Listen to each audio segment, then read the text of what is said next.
ప్రభుత్వ గాథ, మన ప్రభుత్వ చరిత్ర, ఇంటింటి విజయ గాథ, మన భవిష్యత్, సామాజిక వర్గాల ఇంద్రధనస్సు.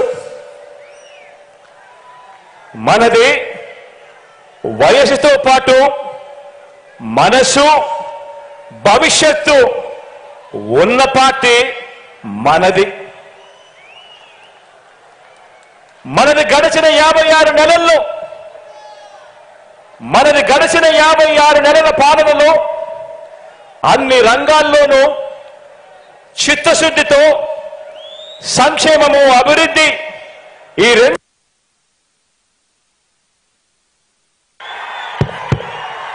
ఈ రెండింటిలోనూ కూడా సరికొత్త రికార్డును సృష్టించిన పార్టీ మనది. మన పార్టీ మేనిఫెస్టోలో ప్రజలకిచ్చిన వాగ్దానాలను ఏకంగా 99% నెరవేర్చిన పార్టీ మనది.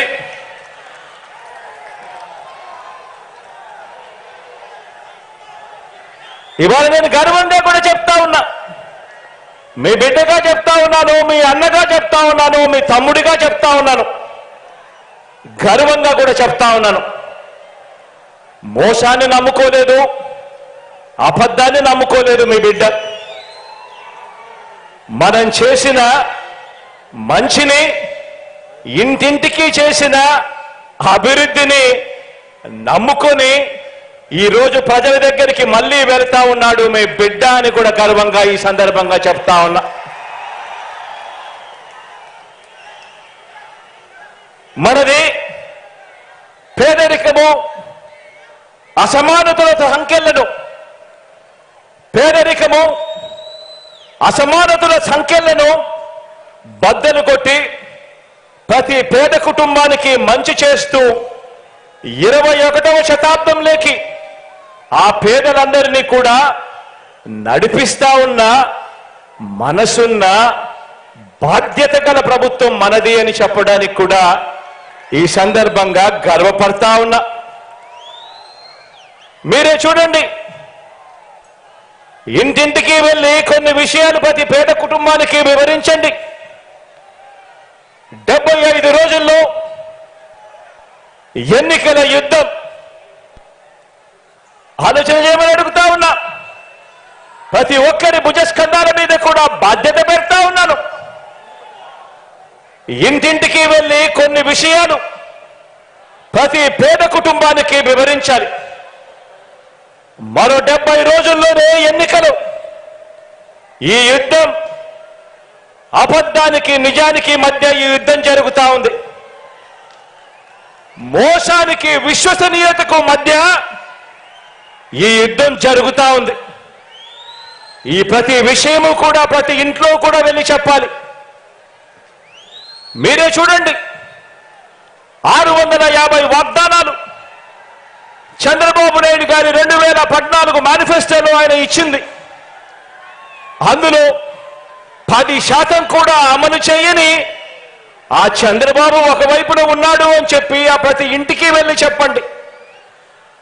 మరోవైపున మీ జగనన్న ప్రభుత్వం ఇచ్చిన వాగ్దానాలలో 99% అమలు చేసి ప్రతి ఇంట్లోనూ కూడా సంతోషాన్ని చూసి సంబరపడతా ఉన్న ప్రభుత్వం మీ జగనన్న ప్రభుత్వము అని చెప్పి ప్రతి ఇంటికి వెళ్ళి చెప్పండి.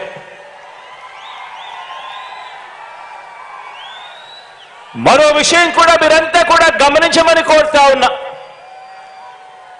మరో విషయం కూడా మీరందరూ కూడా గమనించమని కోరుతా ఉన్నాను. ప్రతి ఇంటికి వెళ్ళి కూడా చెప్పమని అడుగుతా ఉన్నాను. మన రాష్ట్రంలో ఏ గ్రామానికి వెళ్ళినా కూడా మీ ఇష్టం, కుప్పం నుంచి ఇచ్చాపురం దాకా మీ ఇష్టం, ఏ గ్రామమైనా తీసుకోండి. మన రాష్ట్రంలో ఏ గ్రామానికి వెళ్ళినా కూడా ఆ గ్రామానికి చంద్రబాబు గారు ఏం చేశారు అని అంటే చెప్పటానికి ఏమీ కనిపించదు. చెప్పడానికి ఏమీ లేదు. కాబట్టి మరి మీ జగన్ ఏం చేశాడు అనంటే, మీ బిడ్డ ఏం చేశాడు అనంటే, ఈ 56 నెలల్లో ఆ ప్రతి గ్రామంలో కూడా ఎన్నెన్నో మార్పులు కనిపిస్తాయి. ప్రతి గ్రామంలో వచ్చిన ఒక గ్రామ సచివాలయం కనిపిస్తుంది. ఆ గ్రామంలో అడుగు పెట్టిన వెంటనే అందులో 540కి పైగా పౌర సేవలు, అందులో దాదాపుగా 10 మంది మన పిల్లలే శాశ్వత ఉద్యోగాలు చేస్తూ చిక్కటి చిరునవ్వుతో కనిపిస్తారు. ఈ శాశ్వత వ్యవస్థను మన గ్రామాలకు తీసుకువచ్చింది ఈ 56 నెలల కాలంలోనే, మీ బిడ్డ ప్రభుత్వంలోనే అని ప్రతి ఇంటికి వెళ్ళి చెప్పండి.